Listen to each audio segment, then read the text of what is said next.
Continuamos hoy estudiando el capítulo 5 de este libro de Números y llegamos al aspecto de la restitución. Leamos los versículos 5 al 7 de este capítulo 5 de Números. Además habló Jehová a Moisés diciendo, Di a los hijos de Israel, el hombre o la mujer que cometiere alguno de todos los pecados con que los hombres prevarican contra Jehová y delinquen, aquella persona confesará el pecado que cometió y compensará enteramente el daño, y añadirá sobre ello la quinta parte, y lo dará a aquel contra quien pecó. Esto es lo que Zaqueo ofrecía. Usted recordará lo que él dijo allá en Lucas capítulo 19, versículo 8. Él dijo, He aquí, Señor, la mitad de mis bienes doy a los pobres, y si en algo he defraudado a alguno, se lo devuelvo cuadruplicado. En realidad, Zaqueo estaba ofreciendo más de lo que la ley mosaica requería. Vemos pues aquí que debía haber una restitución. El arrepentimiento, por eso, es mucho más que el simplemente decir, lo siento. La relación entre Dios y el individuo no será mitigada, sino hasta cuando lo que estorbe sea rectificado en las relaciones entre los hombres. Como lo dice el apóstol Pablo en su segunda carta a los Corintios capítulo 7 versículo 10, porque la tristeza que es según Dios produce arrepentimiento para salvación, de que no hay que arrepentirse. Pero la tristeza del mundo produce muerte. Hoy en día muchas personas creen que el arrepentimiento significa el dejar caer unas pocas lágrimas para luego seguir alegremente en el mismo camino. Pero es mucho más que eso, amigo oyente. Es el arreglar las cuentas. Se trata de la restitución que tiene que hacerse al individuo que ha sido ofendido. Tenemos que confesar nuestros pecados a Dios, eso sí es verdad, pero debemos recordar que nuestro Señor también dijo allá en el capítulo 5 de Mateo, por tanto, si traes tu ofrenda al altar y allí te acuerdas que tu hermano tiene algo contra ti, deja allí tu ofrenda delante del altar y anda, reconcíliate primero con tu hermano y entonces ven y presenta tu ofrenda.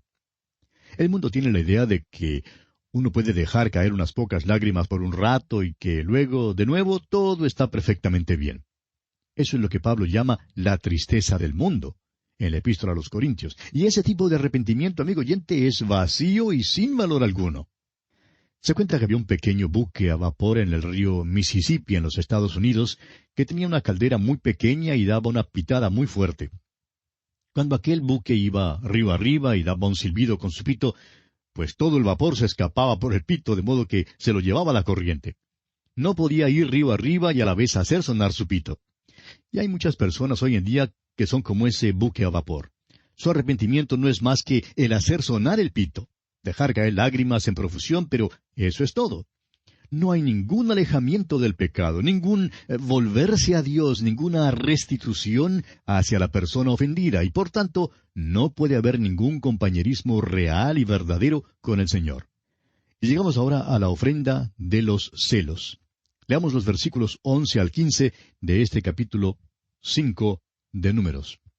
También Jehová habló a Moisés diciendo, Habla a los hijos de Israel y diles, si la mujer de alguno se descarriare y le fuere infiel, y alguno cohabitare con ella, y su marido no lo hubiese visto por haberse ella mancillado ocultamente, ni hubiere testigo contra ella, ni ella hubiere sido sorprendida en el acto, si viniere sobre él espíritu de celos, y tuviere celos de su mujer, habiéndose ella amancillado, o viniere sobre él espíritu de celos, y tuviere celos de su mujer, no habiéndose ella mancillado, entonces el marido traerá a su mujer al sacerdote, y con ella traerá su ofrenda, la 10ª parte de un efa de harina de cebada.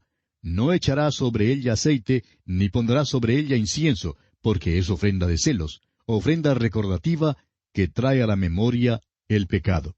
Creemos que no hay necesidad de explicar este pasaje, amigo oyente, porque es bastante claro.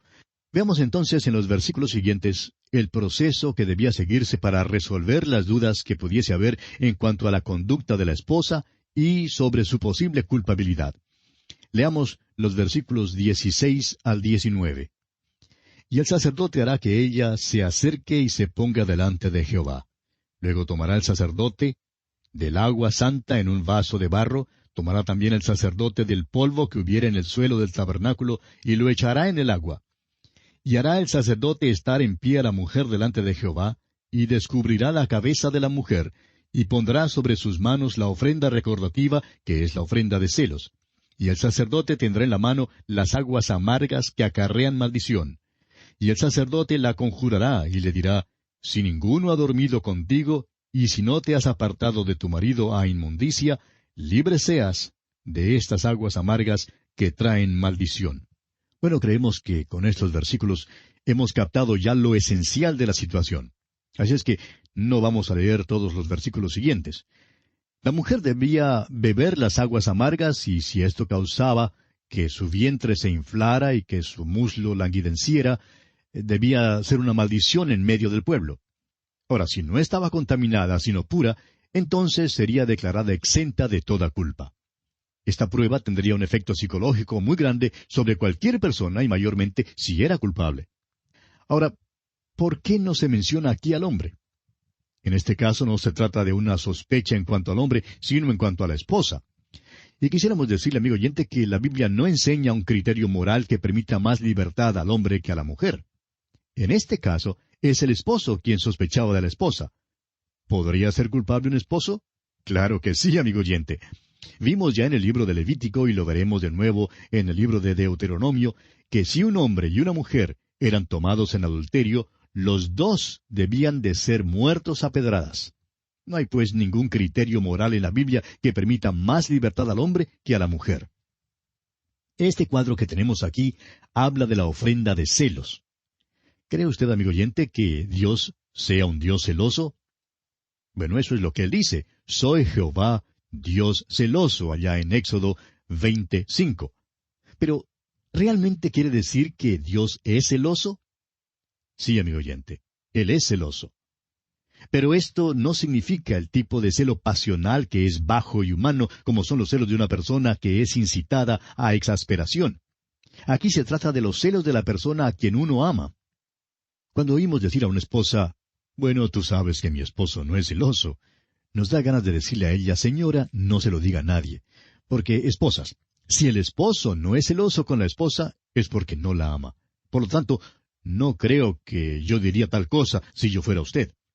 Si un hombre realmente ama a una mujer, es celoso con ella. Y lo mismo ocurre si una mujer ama a un hombre. Y es así, de esta manera, como Dios es celoso. Él nos ama, amigo oyente, es celoso con nosotros. Él no quiere que dediquemos nuestro tiempo y nuestro amor a las cosas de este mundo. Quiere que le amemos a Él solamente. En esta prueba de celos, si la esposa resultaba inocente, era exonerada.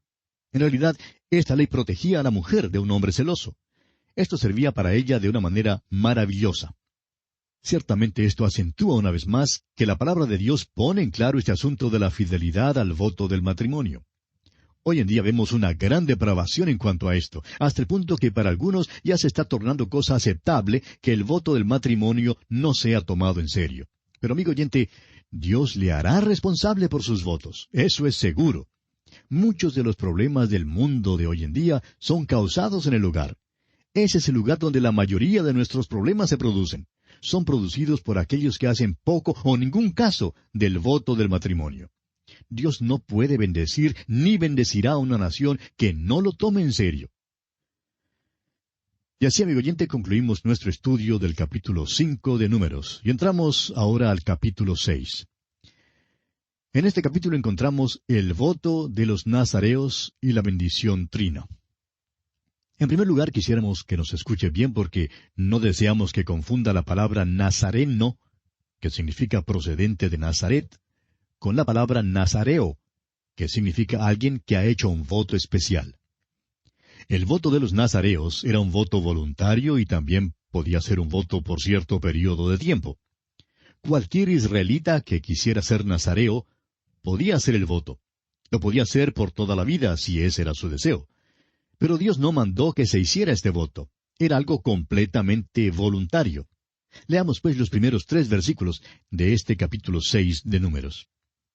Habló Jehová a Moisés diciendo, habla a los hijos de Israel y diles, el hombre o la mujer que se apartare haciendo voto de nazareo para dedicarse a Jehová, se abstendrá de vino y de sidra, no beberá vinagre de vino ni vinagre de sidra, ni beberá ningún licor de uvas, ni tampoco comerá uvas frescas ni secas. Cuando una persona hacía este voto voluntario de nazareo, había 3 cosas que le eran prohibidas hacer. Primero, no debía beber vino ni sidra. El nazareo no podía comer ni tomar ninguna cosa que la vid produjera. Ahora, esto no tiene nada que ver con la pregunta en cuanto a si es bueno o malo tomar vino. Permítanos decir esto, y lo vamos a decir con cuidado, y deseamos que nos escuche con mucho cuidado también. La norma cristiana no es una norma de lo que sea bueno o malo. La pregunta importante es esta: ¿con qué motivo hace usted lo que hace? ¿Hace usted lo que hace para agradar a Cristo? ¿Quiere usted ser nazareo? ¿Quiere usted vivir para Él y por Él? Esa es la pregunta. Son muchas las personas que preguntan si es bueno o es malo que un creyente tome vino. Amigo oyente, rehusamos discutir esto. No vamos a arguir en cuanto a lo que pueda ser bueno o malo. Lo que deseamos saber es si su intención es la de realmente agradar a Cristo. El vino en las Escrituras es símbolo del gozo terrenal. Sirve para alegrar el corazón. En las bodas de Caná vimos que Cristo cambió el agua en vino, y le dijeron que su vino era mejor que el primero. La verdad sobresaliente aquí es que el nazareo debe encontrar su alegría en el Señor. Hay tantos hoy en día que no encuentran su gozo en las cosas de Dios, en la palabra de Dios, en Cristo. Hallan más bien su gozo en las cosas efímeras de este mundo. Y desafortunadamente son muchos los hermanos que son como estos. Hay muchas iglesias que acostumbran a celebrar banquetes de vez en cuando. Y la verdad es que muchos miembros de estas iglesias nunca van a una reunión durante la semana, a menos que sea un banquete. Pero cuando hay un banquete nunca faltan. En realidad da lástima ver a aquellos hermanos, los que, como la pobre mujer, comen las migajas de la mesa de Dios. Por favor, no nos malentienda. No hallamos nada de malo en que se celebre banquetes. Lo triste es que asisten a los banquetes cristianos, pero solo comen migajas. Lo que pasa en muchas ocasiones es esto. Primero se sirve la comida. Luego alguien recita algunas palabras piadosas y luego otro da un brevísimo comentario en cuanto a un solo versículo de las Escrituras. Y entonces todos se van a sus casas sintiéndose muy espirituales, muy animados y muy entusiasmados. Sin embargo, muy pronto sus fuerzas espirituales decaen y vuelven atrás, para vivir así como siempre han vivido. Y esto es lo que causa lástima, amigo oyente. Permítame preguntarle, ¿dónde halla usted su alegría, amigo oyente? ¿Necesita usted los estimulantes de este mundo para poder gozarse en las cosas cristianas? ¿En realidad recibe gozo del estudio de la palabra de Dios? ¿Le gusta a usted orar? ¿Cuántos de nosotros hoy en día, que nos creemos buenos hermanos y muy espirituales, en realidad lo que hemos hecho es introducir lo mundano a nuestras propias actividades? Bueno, la segunda prohibición para los nazareos era la de no cortarse el cabello. Leamos el versículo 5 de este capítulo 6 de Números. Todo el tiempo del voto de su nazareato no pasará navaja sobre su cabeza. Hasta que sean cumplidos los días de su apartamiento a Jehová, será santo. Dejará crecer su cabello. El apóstol Pablo declara en su primera carta a los Corintios, capítulo 11, versículo 14, ¿la naturaleza misma no os enseña que al varón le es deshonroso dejarse crecer el cabello? Ojalá que pudiéramos poner letreros en los lugares públicos que declaren esto. Todavía creemos que es una deshonra que un hombre se deje crecer el cabello. Estamos de acuerdo con el apóstol Pablo, que es deshonroso para el hombre. Por tanto, el nazareo tiene que estar dispuesto a sufrir deshonra por causa de Cristo. Su cabello largo indicaría una falta de dignidad, y debía estar dispuesto a tomar esa posición por su dedicación a Cristo. El Salmo 22, 6 dice, «Mas yo soy gusano y no hombre, oprobio de los hombres y despreciado del pueblo». ¿Está usted, amigo oyente, dispuesto a tomar esa posición? Y en tercero y último lugar, un nazareo no podía tocar un cuerpo muerto. Leamos los versículos 6 al 8 de este capítulo 6 de Números. Todo el tiempo que se apartare para Jehová, no se acercará a persona muerta, ni aun por su padre, ni por su madre, ni por su hermano, ni por su hermana, podrá contaminarse cuando mueran, porque la consagración de su Dios tiene sobre su cabeza. Todo el tiempo de su nazareato será santo para Jehová.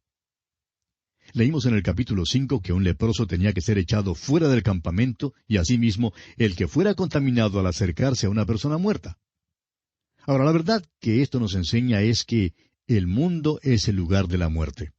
Se puede decir que la muerte es la marca más profunda que está sobre este mundo hoy en día. La muerte es el sello de una tierra maldita por el pecado. Es el juicio que Dios pronunció. Fue a causa del pecado que la muerte vino al mundo. Y para poder tratar el problema de la muerte, amigo oyente, hay que tratar primero el pecado, porque la paga del pecado es muerte. El nazareo, pues, no debía acercarse a una persona muerta. Tenía que vivir separado del mundo. Cristo debía ser lo primero en su vida. Recuerde que el Señor Jesús dijo en San Lucas 14:33, «Así pues, cualquiera de vosotros que no renuncia a todo lo que posee, no puede ser mi discípulo». Hizo mención del padre y de la madre y de la familia en el versículo 26 del mismo capítulo. En otras palabras, Cristo siempre debe ser primero. Él merece tener la más alta prioridad en nuestras vidas. Claro que no debemos perder de vista que este voto es voluntario. Dios no manda a nadie que haga el voto de Nazareo, pero si usted, amigo oyente, quiere hacer un voto y dedicarle su vida, tenga la certeza de que le costará algo. Y estas son las preguntas que debe responder. ¿Halla su gozo en el Señor? ¿Está dispuesto a sufrir deshonra por Él? ¿A tomar un lugar humilde por Él? ¿Está usted dispuesto a poner a Jesucristo en el primer lugar sobre todo lo demás en esta vida? Si no está dispuesto a hacer esto, amigo oyente, mejor es que no se dedique a Él. Porque si se dedica a Cristo, usted tiene que seguirle fiel. Ahora, si usted le sigue fiel, Dios ha prometido que le bendecirá en gran manera. Esta es una cosa maravillosa, ¿no le parece? El creyente en Cristo hoy en día no hace un voto de nazareo. El creyente hoy en día tiene a Jesucristo, quien le ofrece la oportunidad para andar íntimamente con Él. Es algo voluntario. Es preciso que usted lo desee. Pero este andar íntimo con Jesucristo está a su entera disposición. Y es necesario que usted, amigo oyente, ande cerca del Señor para poder servirle. Son muchos los hombres que han estado dispuestos a hacer el sacrificio por Él y por eso han disfrutado de una comunión íntima con Cristo Jesús. Y aquí, amigo oyente, nos detenemos por esta ocasión, porque nuestro tiempo se ha agotado ya. Continuaremos, Dios mediante, este interesante tema en nuestro próximo programa. Hasta entonces, pues, que Dios le bendiga ricamente.